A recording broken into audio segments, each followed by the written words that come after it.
لله نحمده ونستعينه ونستغفره ونعوذ بالله من شرور أنفسنا ومن سيئات أعمالنا من يهده الله فلا مضل له ومن يضلل فلا هادي له ونشهد أن لا إله إلا الله وحده لا شريك له ونشهد أن محمدا عبده ورسوله الذي أرسله بالحق بشيرا ونذيرا وداعيا إلى الله بإذنه وسراجا منيرا أما بعد فقد قال الله تعالى في كلامه المجيد والقرآنه الحميد أعوذ بالله من الشيطان الرجيم بسم الله الرحمن الرحيم الذي جعل لكم الأرض فراشا والسماء بناء وأنزل من السماء ماء فأخرج به من الثمرات رزقا لكم فلا تجعلوا لله أندادا وأنتم تعلمون وقال الله تعالى في كلامه المجيد والفرقان الحميد أعوذ بالله من الشيطان الرجيم بسم الله الرحمن الرحيم إن الله وملائكته يصلون على النبي يا أيها الذين آمنوا صلوا عليه وسلموا تسليما درود إبراهيم পড়ি আল্লাহুম্মা সাল্লি আলা মুহাম্মাদিন ওয়া আলা আলি মুহাম্মাদ কামা সাল্লাইতা আলা ইব্রাহিম ওয়া আলা আলি ইব্রাহিম ইন্নাকা হামিদুম মাজিদ আল্লাহুম্মা বারিক আলা মুহাম্মাদ ওয়া আলা আলি মুহাম্মাদ কামা বারাকতা আলা ইব্রাহিম وعلى آل إبراهيم إنك حميد مجيد اللهم صل على محمد وعلى آل محمد كما صليت على إبراهيم وعلى آل إبراهيم إنك حميد مجيد اللهم بارك على محمد وعلى آل محمد كما باركت على إبراهيم وعلى آل إبراهيم إنك حميد مجيد بلغ العلا بكماله كشف الدجى بجماله حسنت جميع خصاله صلوا عليه وعليه رہے میرے مسکن حوالی کعبہ বনে মেরে মাদফান দিয়ারে মদিনা বলেন বালাগাল উলা বিকামালিহি আশরাফাত তুজা বিজামালিহি হাসানাতু জামিউ খিসালিহি সাল্লু আলাইহি ওয়া আলিহি এই পৃথিবীর ওই আকাশের মালিক তুমি রহমান বলেন এই পৃথিবীর ওই আকাশের মালিক তুমি রহমান তোমার দয়া এদের মাঝে নদীর মতন বহমান তোমার দয়া এদের মাঝে নদীর মতন বহমান নিখিল জগৎ জিগির করে তোমার নামে রাত্রি দিন তোমার প্রেমে পাথর পেটে ঝরনা ছুটে হয় বিলীন তোমার জন্য বাতাস গতি হারায় তোমায় পেতে নদী সাগর যে মিলায় ফুল পাখিরা তোমার নামে গাই যে গান, এই পৃথিবীর ওই আকাশের মালিক তুমি রহমান।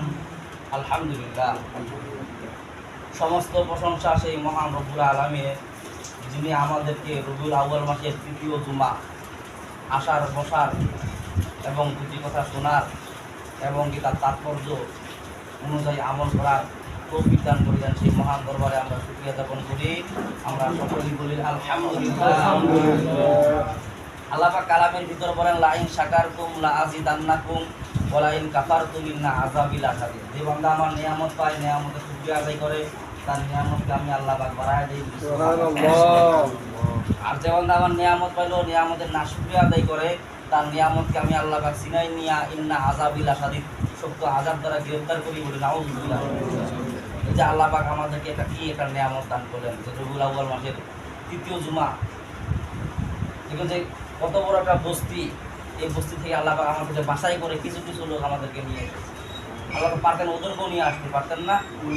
তার মানে কি ওরা আমাদের শুকরিয়া কদর করে নাই, যার কারণে ওদেরকে আল্লাহ কবুল করে নাই। আমাদেরকে আল্লাহ পাক আমরা শুকরিয়া আদায় করি, যার কারণে আল্লাহ পাক আমাদেরকে কবুল করেছে। ঠিক কিনা বলেন? তারপর অগণিত দরুদ সেই বিশ্বনবী মানবতার মুক্তির দূত, যিনি হযরত মুহাম্মদ সাল্লাল্লাহু আলাইহি ওয়াসাল্লাম, আল্লাহুম্মা সাল্লি সালাতান কামিলান ওয়া সাল্লি সালামান আলা মুহাম্মদ রাসূলিল্লাহি সাল্লাল্লাহু আলাইহি ওয়াসাল্লাম। রবিউল আউয়ালের তৃতীয় জুমার আজকে খুতবা হলো শিরকের ব্যাপারে। শিরক আসলে কি জিনিস? গত জুমা গেছে কুফর এবং তাহকিকের ব্যাপারে, আজকের জুমা হলো শিরকের ব্যাপারে। শিরক আসলে কি জিনিস? শিরক হলো এমন একটা জিনিস যে আল্লাহ ব্যতীত অন্য কারো আনুগত্য করা। মানে আল্লাহ তাআলা আছে, আল্লাহ তাআলার মতো কিছু মনে করা, যে আল্লাহ তাআলা ওই মানুষটাও আল্লাহ তাআলার মতো কাজ করতে পারে, ধারণা করা। এটা হলো কি শিরক। শিরক হলো দুই প্রকার, শিরকে জলি, শিরকে খফি। শিরকে জলি এটা মারাত্মক শিরক। আর আল্লাহ পাক বলে, ইন্না শিরকা লা যুলমুন আযীম, শিরক বড় ভয়ানক জুলুম, অত্যাচার। সব গুনাহ আল্লাহ তাআলা মাফ করে দিবেন, কিন্তু শিরক গুনাহ আল্লাহ তাআলা ক্ষমা করবেন না। মুশরিকরা যাবে জাহান্নাম। মুশরিকরা যারা মূর্তি পূজা করে তাদেরকে কি বলা হয়? মুশরিক। মানে আল্লাহ ব্যতীত অন্য কারো পূজা করা হয়। আর শিরকে খফি হলো হালকা শিরক। আল্লাহ পাক বলেন এটাও ভয়ানক শিরক, যেহেতু শিরক আমি ব্যতীত অন্য কারো অংশীদার করা। এই যে প্রচণ্ড রোদ আল্লাহ পাক দিলেন, সমস্ত নেতা যদি একত্রিত হয়া রাইফেল নিয়ে যদি আসমানের দিকে যদি তাক করে যদি গুলি মারে, যে আল্লাহ বৃষ্টি দিস না কেন, বৃষ্টি দিস না কেন, বৃষ্টি হবে? আল্লাহ তাআলা যদি না দেয় হবে কি? হবে না। সমস্ত মানুষ যদি একত্রিত মিল হয়ে যদি পাতালের পানিটা যদি পরিবর্তন করতে চায়, কেমন একটা জমিন আল্লাহ দিলেন, এই জমিনের মধ্যে জামুরার গাছের জামুরার পানি, আবার তরমুজের গাছের তরমুজের পানি, কাঁঠালের সাথে কাঁঠা মিল নাই, পানি কিন্তু একটাই, কিন্তু মিষ্টি স্বাদ একটা। ডাবের গাছে দেখেন আরেক মিষ্টি। ঠিক কিনা বলেন? আল্লাহ তাআলার কি নিয়ামত! আল্লাহ তাআলা এই কথাই বুঝাচ্ছেন যে বান্দা তুমি কেন শিরক করো, তুমি কেন শিরক করো, আমার সাথে কেন আরেকজনকে অংশীদার করো? তুমি যে নেতাকে মনে করো যে ওই নেতা সব কিছু দিতে পারে, ওই নেতাকে তুমি যে মনে করো, অনুকরণ করো যে ওই নেতা দিতে পারে, আমার আল্লাহকে স্থাপন করার কারণে তুমি মুশরিক হয়ে গেলা বলে নাউযুবিল্লাহ। আবার কেউ কেউ আবার বলে যে মাজার দিয়া আল্লাহকে স্মরণ করা যায়, এই জন্য আমরা মাজারের মধ্যে যাই, নাউযুবিল্লাহ। আবার কেউ কেউ বলে যে আল্লাহ তো একটাই, দুর্গা পূজা করলে আল্লাহ পাওয়া যায় বলে নাউযুবিল্লাহ। এমন কোনো আছে নাকি ইসলামের ভিতরে? বলেন আপনারা। আল্লাহ পাক বলেন যে চোখ তোমাকে আমি আল্লাহ পাক দান করলাম, যে কান দিলাম, কত কিছু আমি আল্লাহ পাক তোমাদেরকে দান করলাম, তারপরেও কেমন করে তোমরা আমি ব্যতীত আরেকজনটার অংশীদার করো? বলেন না নাউযুবিল্লাহ। আল্লাহ পাক বান্দার প্রতি ক্ষান্ত হয়ে বলতেছেন সূরা বাকারার 22 নম্বর আয়াতে আল্লাহ পাক বলতেছেন, আল্লাহ পাক দয়া বলতেছেন সূরা বাকারা 22 নম্বর আয়াতে আল্লাহ পাক বলতেছেন বিসমিল্লাহির রহমানির রহিম আল্লাযী জাআলা লাকুমুল আরদা ফিরাশান ওয়াস সামাআ বিনাআ ওয়া আনজালা মিনাস সামাই মাআন ফাখরাজা বিহি মিনাত তামারাতি রিজকাল লাকুম ফালা তাজআলু লিল্লাহি আনদাদা ওয়া আনতুম তা'লামুন। বলেন আল্লাহু আকবার। আল্লাহ পাক বলেন আল্লাযী জাআলা লাকুমুল আরদা ফিরাশান, আল্লাযী যিনি জাআলা লাকুমুল আরদা জমিনকে করেছেন ফিরাশা ও বিছানা। সুবহানাল্লাহ। আর কি কেউ আছে জমিনকে বিছানা করে দিলেন? আল্লাহ পাক বললেন যে আমি আল্লাহ বান্দার জন্য বিছানা বানাই দিয়েছি, জমিনকে বিছানা। তোমরা কেন আমার ব্যতীত অন্যজনকে তোমরা পূজা করো, অন্যজনকে তোমরা আনুগত্য করো? আমি আল্লাহ তাআলা কি করে দিলাম তোমাদের জন্য? আল্লাযী জাআলা লাকুমুল আরদা ফিরাশাও, আমি জমিনকে বিছানা স্বরূপ বানাই দিয়েছি। জমিন যদি বিছানা না থাকতো তাহলে তোমরা তো তোলায় যাইতা, পাতালে চলে যাইতা, ঠিক কিনা বলেন? সাধারণ ওই যে ভূমিকম্প উঠে না দেখেন আল্লাহ আল্লাহ শুরু হয়ে যায়, হায় আল্লাহ হায় আল্লাহ। এক নৌকার মধ্যে বলে কিছু লোক চড়ছে আর কি, চড়ার মধ্যে ওখানে হিন্দু ছিল মুসলিমও ছিল। এখন নৌকা আর কি ওই হাবুডুবু শুরু করে দিচ্ছে, প্রচন্ড ঝড় তুফান। এখন ওখানে আল্লাহ আল্লাহ শুরু হলো। এখন হিন্দু বলতেছে, ওরাও আল্লাহ আল্লাহ শুরু করে দিয়ে দিচ্ছে। তখন এক মুসলমান বললেন যে ভাই আপনি আল্লাহ আল্লাহ বলতেছেন, দোকে দিন। বলছে বিপদের সময় আল্লাহ ছাড়া রক্ষাকারী কেউ নাই। বলে সুবহানাল্লাহ। তাহলে দেখেন তাদেরও ঈমান কি, আসলে মূর্তি পূজা করে। তারা জানে যে বাঁচানোওয়ালা আল্লাহ তাআলা, ঠিক কিনা বলেন? তারা মনে করে যে আল্লাহ ছাড়া বাঁচানোওয়ালা আছে কি? মূর্তির কাছে যায়, খাবার দেয়, হ্যাঁ কলবা দেয়, তারপরে মনে করেন যে এই কলা দেয়, অনেক কিছু দেয়। দেওয়ার পরেও ওরা কি খাইতে পারে কি? পারে না। ওগুলো তো আসলে মূর্তিদের খাওয়ার জিনিস না, ওরা তো খাইতেই পারে না, কিছু করতেই পারে না। ওগুলো তো আরেক পর্যায়ে যদি খাবারটা রাখেন তাহলে কুত্তা বিলে যায় খায় বেড়াবে, ঠিক কিনা বলে? এই জন্য মুশরিকদের অন্তর্ভুক্ত হওয়া যাবে না। আল্লাহ পাক বললেন কেন তোমরা শিরক করো, কেন তোমরা মানুষের কাছে যাও? আমি আল্লাহ কি দিয়েছি? আল্লাযী জাআলা লাকুমুল আরদা ফিরাশা, আমি কি জমিনকে তোমাদের জন্য বিছানা স্বরূপ বানাই নাই? তোমরা আরেকজনের কাছে কেন যাও? ওয়াস সামাআ বিনাআ, এবং আকাশকে আমি ছাদ স্বরূপ করেছি। বলে সুবহানাল্লাহ। কেমন ছাদ স্বরূপ করলেন? কেমন ছাদ দিলেন? এমন একটা ছাদ দিলেন কোনো খুঁটি নাই, আছে নাকি? আপনি একটা ছাদ তৈরি করতে চান, খুঁটি দরকার পড়ে। নেতারা যে মাতাব্বরি করে এন করুঙ্গা তেন করুঙ্গা, লাস্টে ভারত পালাঙ্গা, কিন্তু কোনো উপকারে ওরা আসে নাকি? আসে না। কোনো একটা ছাদ তৈরি করতে গেলে 8টা কোটি, 10টা কোটি, 12টা কোটি, 30টা কোটির কোনো কোটির কোনো অভাব নাই। আল্লাহ পাক বললেন ওয়াস সামাআ বিনাআ, আমি এমন একটা আকাশ তোমাদের জন্য ছাদ স্বরূপ বানাইছি, সেই ছাদের মধ্যে কোনো খুঁটি। ওয়া আনজালা মিনাস সামাই মাআন ফাখরাজা বিহি মিনাস সামারাতি রিজকাল লাকুম। আল্লাহু আকবার। আল্লাহু আকবার। আল্লাহ পাক বলতেছেন এই বান্দা তুমি কেন শিরকদের অন্তর্ভুক্ত হও, মুশরিকদের অন্তর্ভুক্ত হও? তুমি কেন মুশরিকদের সাথে চলাফেরা করো? হিন্দুদের সাথে তোমরা বেদিনদের সাথে কেন চলাফেরা করো? তোমরা নেতাকে কেন প্রাধান্য দাও, আমার আল্লাহকে কেন প্রাধান্য দাও না? সেই নেতা তো আসমান থেকে পানি দিতে পারে। আল্লাহ পাক আনজালা মিনাস সামাই মাআন ফাখরাজা বিহি, আমি আসমান থেকে পানি বর্ষণ করি। ফাখরাজা বিহি মিনাস সামারাতি রিজকাল লাকুম। আল্লাহু আকবার। আল্লাহু আকবার। এমন বৃষ্টি দেই যে বৃষ্টির কারণে জমিন থেকে তোমাদের ফাখরাজা বিহি মিনাস সামারাতি রিজকাল লাকুম, ফল প্রশান্ত এবং তোমাদের রিজিক আমি আল্লাহ তাআলা তৈরি করে দিই। সুবহানাল্লাহ। আল্লাহ দেন।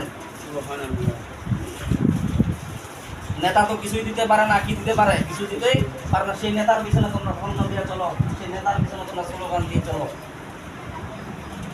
আর আল্লাহ তাআলা কেমন নেতা? আল্লাহ তাআলার কাছে চাইলে আল্লাহ বলতেছেন ওয়া আনজালা মিনাস সামাই মাআন ফাখরাজা বিহি মিনাস সামারাতি রিজকাল লাকুম, আমি আল্লাহ তাআলা এমন বৃষ্টি নাজিল করি যে বৃষ্টির কারণে জমিন থেকে তোমাদের আমি মিনাস সামারাতি রিজকাল লাকুম, ফল ফসল আমি আল্লাহ বাইর করে দেই। বলি সুবহানাল্লাহ।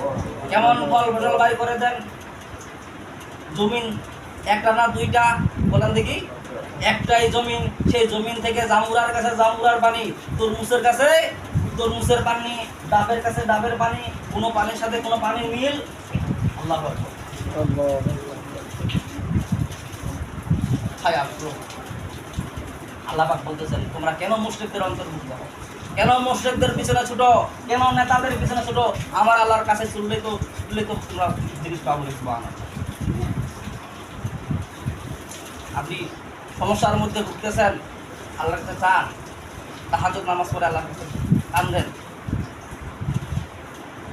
তাহাজ্জুদের যায় না মাঝে কবুল করে নিও প্রভু, যেন আমি তোমার কাছে চাইতে ও গো পারি। বলেন আমিন।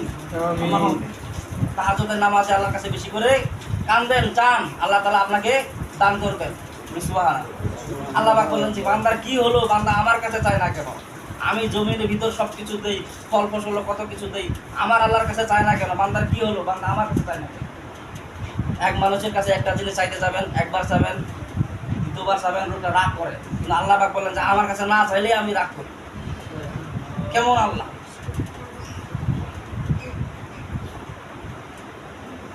ওয়ানজালা মিনাস সামাই মান ফাখরাজা বিহি মিনাত তামারাতি রিজকাল লাকুম। আমি তোমাদের জন্য রিজিক, এমন আসমান থেকে বৃষ্টি বর্ষণ করে আমি তোমাদের জন্য জমিন থেকে আমি রিজিক বাইর করে দেই। বলি সুবহানাল্লাহ। এই আসমান থেকে যদি বৃষ্টি, ঝড় তুফান, পানি যদি না হয়, আসমান থেকে যদি পানি না হয়, তাহলে কি ফল ফসল হবে কি?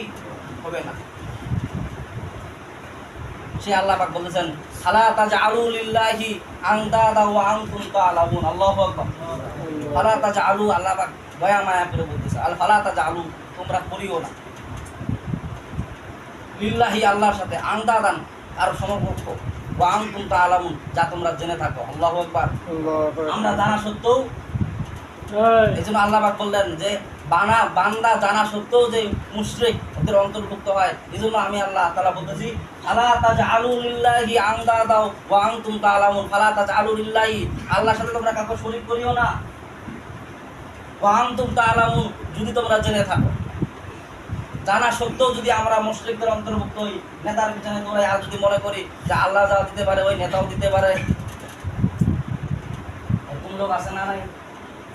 প্রচণ্ড ঝড় তুফান আসে, আসার পরে যখন দেখবেন যে ঘর একটু নড়াচড়া হয়, আল্লাহ বাঁচাও, আল্লাহ বাঁচাও, লা ইলাহা ইল্লা আনতা সুবহানাকা ইন্নী কুনতু মিনাজ জালিমিন। ঝড় তুফান সাথে গেল, যে এই খুঁটিটা না হলে কি ঘরটা থাকিলে এটা তো পড়ে গেলে, বলেন না নাউজুবিল্লাহ। এটাও একটা শিরকের অন্তর্ভুক্ত। কারণ আপনি তো আল্লাহর কাছে আশ্রয় চাইলেন। হযরত ইব্রাহিম, হযরত বাজিদ বোস্তামি রহমাতুল্লাহ আলাইহি, তিনি বলতেছেন যে আল্লাহ তাআলা আমার একটা আমলের বিনিময়ে আল্লাহ পাক আমাকে জান্নাত দিয়েছে। আর আমার সমস্ত আমল আল্লাহ পাক বিনষ্ট করে দিয়েছিল একটা সাধারণ শিরকি কাম করার কারণে। জিজ্ঞাসা করা হলো, কি আপনি শিরকি কাম করছিলেন? বলছেন প্রচণ্ড পেটের মধ্যে ব্যথা ছিল, হঠাৎ করে একটা গাছের শিকড় আমি খেয়েছিলাম, আর বলছিলাম যে আল্লাহ আমাকে রক্ষা করেন, রক্ষা করেন। আল্লাহ তো রক্ষা করছিল, হঠাৎ করে আমি বলছিলাম যে এই শিকড়টা না খালে মনে হয় আমার পেটে ব্যথা ভালো হয়ে যাবে। আল্লাহ পাক বলেন যে সমস্ত আমল আমি বিনষ্ট করে দিছি তোমার ওই কথা বলার কারণে। বলি নাউজুবিল্লাহ। আর আমরা চলতে ফিরতে খাইতে সব জায়গায় মুশরিকদের অন্তর্ভুক্ত, ঠিক কিনা? কেমন মুশরিকি কাম কথাবার্তা আমরা বলি, আমাদের চলাফেরা যদি মুশরিকদের অন্তর্ভুক্ত হয়, আমরা নেতাদের পিছনে চলবো, ঠিক আছে, সেই নেতাকে যদি আল্লাহ তৌফিক দান না করতো, তাহলে এই নেতা আমাদের কিছু দিতে পারতো না। আপনাকে একান্ত ভাবে চাইতে হবে কার কাছে? আল্লাহ তাআলার কাছে। ইসলামের বিজয় চাইলেও আল্লাহর কাছে চাইতে হবে। ইসলামের জন্য যাহা কিছু যদি চান, তারপর আল্লাহ তাআলার কাছে চাইতে হবে। ঘরের মধ্যে আপনি অসুস্থ আছেন, কার কাছে যাবেন? আল্লাহ তাআলার কাছে। আর চেষ্টা করতে চলেন। আল্লাহ তাআলার কাছে চা বাদ দিয়া আপনি এর ধর্ণা দিবেন, ওর ধর্ণা দিবেন, আর বলবেন যে এই লোকটা আমাকে বাঁচাইলো, ওই লোকটা বাঁচাইলো, আপনি মুশরিকদের অন্তর্ভুক্ত হয়ে যাবেন। আর মুশরিকদের সাথে চলাফেরা করা যাবে? দুইটা নয়, কারণ না। কেন যাবে না? কারণ মুশরিকরা জাহান্নামে যাবে। কোথায় যাবে? মুশরিক তো দুনিয়াতে জাহান্নাম। কেমন জাহান্নাম? বাস দুনিয়াতে ওদের আগুন দিয়া পুরায়, বলেন না? আগুনটা কি জান্নাতের না জাহান্নামের? আমার মনে হয় আগুনটা বোধহয় জান্নাতের। কেন? কারণ দুনিয়াতে যেমন কেমন আগুন দিয়া যাবে। আল্লাহ পাক বলতেছেন যে মুশরিকদের অন্তর্ভুক্ত হওয়া, দুনিয়ার মধ্যে তুমি জাহান্নামের মধ্যে জ্বলবা, কারণ আগুন দিয়া তোমাকে দুনিয়াতে পুরানো হবে। আর মুশরিকদের দিয়া বাদ দিবা, মুসলিমদের কত সুন্দর নিয়ম নীতি, ঠিক কিনা বলে, কত যত্নে। আবার আরামায় এসে করে বলা হয়েছে যে বেশি চাপাচাপি করিস না, বলছে কেন বলে হাতটা রাখিস, কত সুন্দর আতর সুরমা মাখায় দিয়া ঘাড়ের মধ্যে নিয়ে তারপরে দাফন করা হয়, ঠিক কিনা। আর মুশরিকদের সেটা আগুন দিয়ে জ্বালানো হয় দুনিয়ার, তারপরে সাধারণ আগুন না, পেট্রোল ঢালে দিয়া। বলেন না নাউযুবিল্লাহি মিন যালিক। মুশরিকদের অন্তর্ভুক্ত হওয়া যাবে? যাবে না। মুশরিকদের অন্তর্ভুক্ত হলে আপনি জাহান্নামী, আপনাকে আল্লাহ আর জান্নাতে দিবে না। কেন দিবে না? কারণ যারা কুফরি করে, কুফরি করার কারণে কিছুদিন জাহান্নাম খাটার পরে আবার আল্লাহ জান্নাতে দিবে, কিন্তু মুশরিকদের কোনো জান্নাত নাই। কিসের স্বর্গ আর কিসের নরক? ওই নরকেই যাবে, স্বর্গ আর হবে ওই জান্নাত না। কারণ মুশরিকদের জাহান্নাম অনিবার্য, ওরা জাহান্নামে চিরস্থায়ী থাকবে, তারা জান্নাত আর পাবে না। ওয়া আখিরু দাওয়ানা আলহামদুলিল্লাহি রাব্বিল আলামিন। তাদের সুন্নাত বাকি আছে, সুন্নাত